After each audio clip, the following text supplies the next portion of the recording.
আল্লাহ বলছেন তোমরা জিনা বা ব্যভিচারের নিকটবর্তী হও না, এটির ধারে কাছেও যেও না। সূরা বনী ইসরাঈলের ৩২ নম্বর আয়াত। ওয়ালা তাকরাবুজ জিনা ইন্নাহু কানা ফাহিশাতান ওয়া সাআ সাবিলা। এই আয়াতটি কোরআনের সেই অংশ যেটি মহানবী সাল্লাল্লাহু আলাইহি সাল্লামের 10টি বিখ্যাত আদেশের শামিল। কিছু সাহাবী বলছেন এটি হচ্ছে মুসা আলাইহিস সালামকে দেয়া শিক্ষার মূলনীতিগুলোর অংশ। আবার মজার ব্যাপার হচ্ছে এই আয়াতটি যে সূরাতে তার নাম হচ্ছে বনী ইসরাঈল, ইসরায়েলের সন্তানগণ।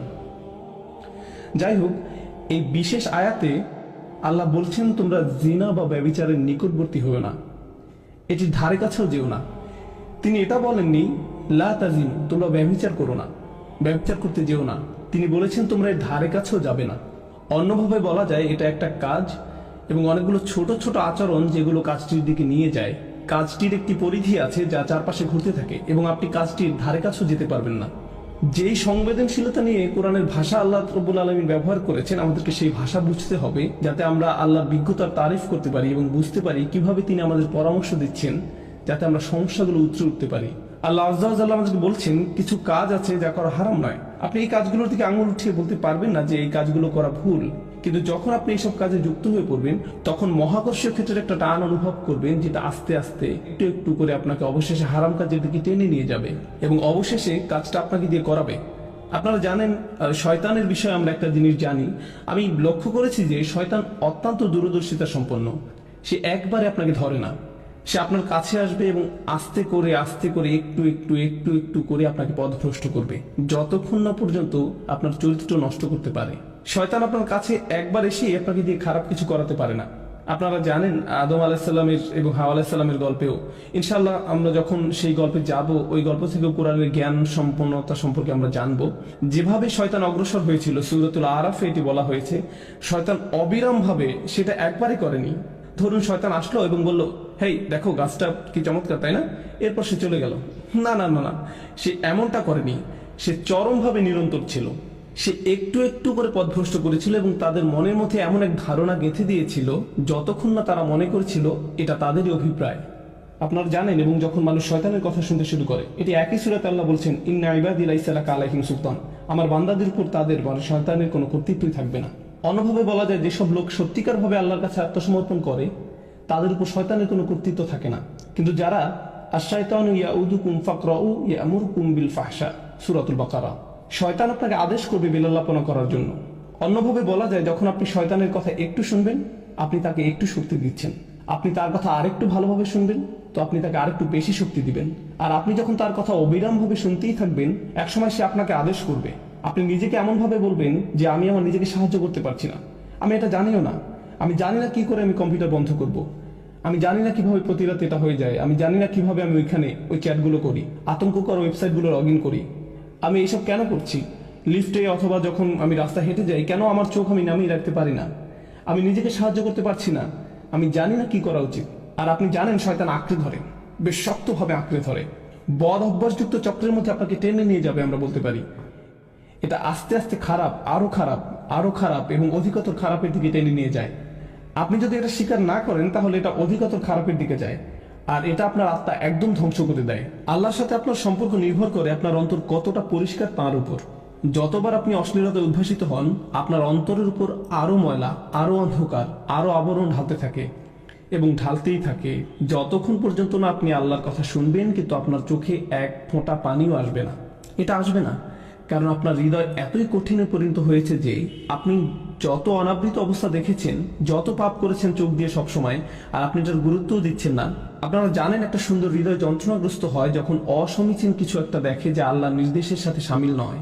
এটা আকর্ষিত হয় না, বরং যন্ত্রণাগ্রস্ত হয়। অবিলম্বে তার বিবেক চাঙ্গা হয়ে ওঠে, অস্থিরতা বন্ধ হয়ে যায়। যখন আপনার এরকম হৃদয় থাকবে, এরকম অবস্থায় যাবেন, আপনি নিজেকে নিয়ন্ত্রণ করতে পারবেন। এগুলোর মধ্যে ভালো কিছুই খুঁজে পাবেন না, আপনার এমন কোনো অনুভূতিই হবে না। আপনার এই অনুভূতিও হবে না যে এটা ভুল। যেটা হবে, আপনি কোনো বোনের দিকে তাকানোর আগে তার আশেপাশে দেখবেন যে অন্য কেউ তাকে দেখছে কিনা এবং তারপর আপনি ভালো দৃষ্টি নিয়ে তাকাবেন। দেখবেন যে আল্লাহর ভয় একদমই নেই। একমাত্র যে ভয়টা আছে সেটি হলো পাপের ভয়। পাপ ছাড়া আর কোনো ভয়ই নেই। কি ভীষণ অতিমানবিক অবস্থা এটি। আল্লাহ বলছেন ইয়ালামু খাইনাতাল আয়ুনু ওয়া মা তুখফিস সুদূর। তিনি জানেন চুরি করে তাকানো, একটু এদিক সেদিক তাকানো, তিনি এটা জানেন। আপনার একটু চাহনি, আপনার তাকানোর মানে কি, এবং তিনি জানেন আমাদের বক্ষস্থল কি লুকিয়ে রাখে। আপনারা কি জানেন আমি এই বিশেষ আয়াতটি কেন আলোচনা করছি? তোমরা জিনার নিকটবর্তী হও না, ইন্নাহু কানা ফাহিশাতান। এটা সবসময় একটা অস্থিরতা, বেলাল্লাপনা, অশ্লীল কাজ। ওয়া সাআ সাবিলা, একটা ভয়ঙ্কর পথ। আল্লাহ এটাকে একটা পথ হিসাবে বর্ণনা করছেন। ভয়ঙ্কর পথ, পথে পদক্ষেপ থাকে, ঠিক? পথ মানেই পদক্ষেপ। আপনাকে শনাক্ত করতে হবে আপনি কোন পদক্ষেপ নিচ্ছেন। এই পদক্ষেপ নিতে আপনাকে কি করতে হচ্ছে? আপনারা জানেন প্রত্যেকটা কাজের কিছু প্রক্রিয়া থাকে, কিছু চক্র থাকে।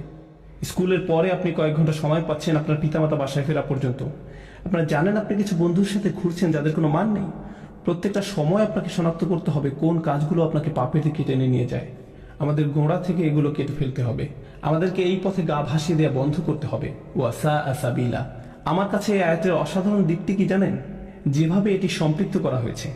এই আয়াতের পরে আল্লাহ তাআলা বলছেন, তোমরা মানুষ হত্যা করো না। ওয়ালা তাকতুলুন নাফসাল্লাতী হারামাল্লাহু ইল্লা বিল হক।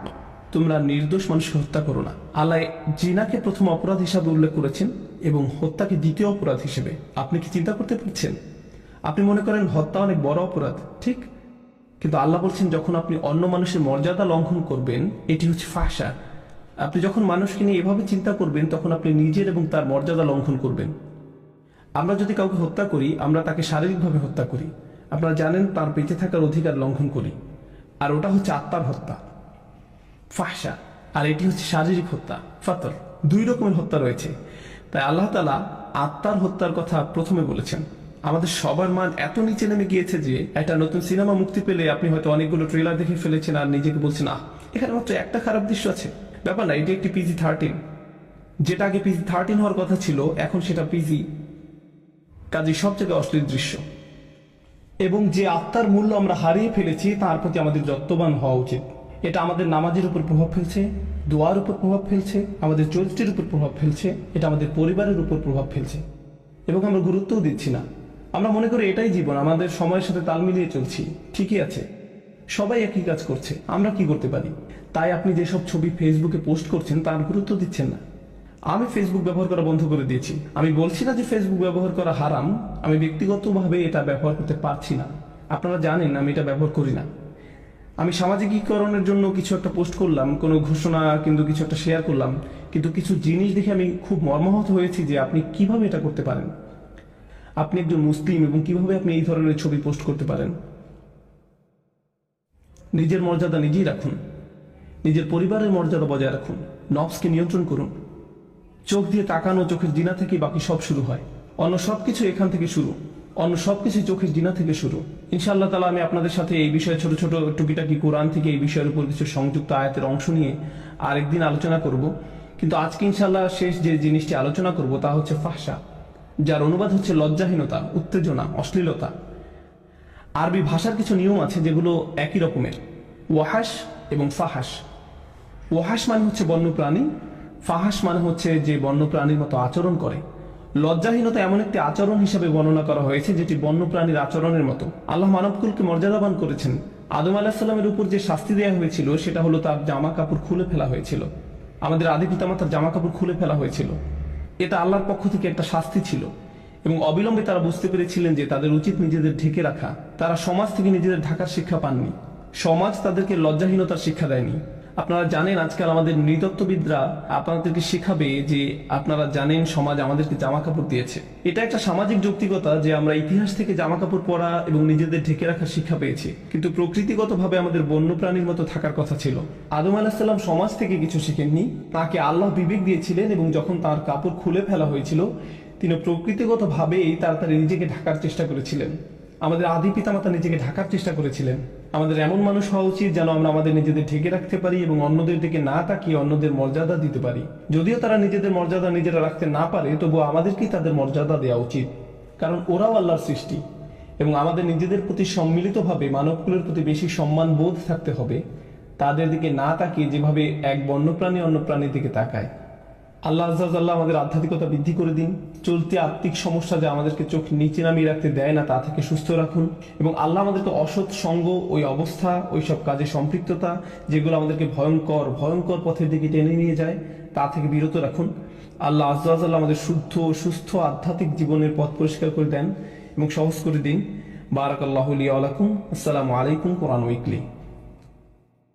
আসসালামু আলাইকুম। কোরআন উইকলি। নবী করিম সাল্লাল্লাহু আলাইহি সাল্লাম আমাদেরকে বলেছেন, যে লোক অন্যকে ভালো কাজের দিকে নির্দেশ দেয় সেও ওই ভালো কাজের সওয়াব পাবে। আমাকে অনুগ্রহ করুন এবং আপনাদের সবাইকে অনুগ্রহ করুন, এই ভিডিও থেকে যদি ভালো কিছু পেয়ে থাকেন তাহলে ভালোটা শেয়ার করুন, বন্ধু এবং পরিবারের সাথে শেয়ার করুন, সওয়াব পান। এটি অত্যন্ত সুন্দর একটি প্রকল্প।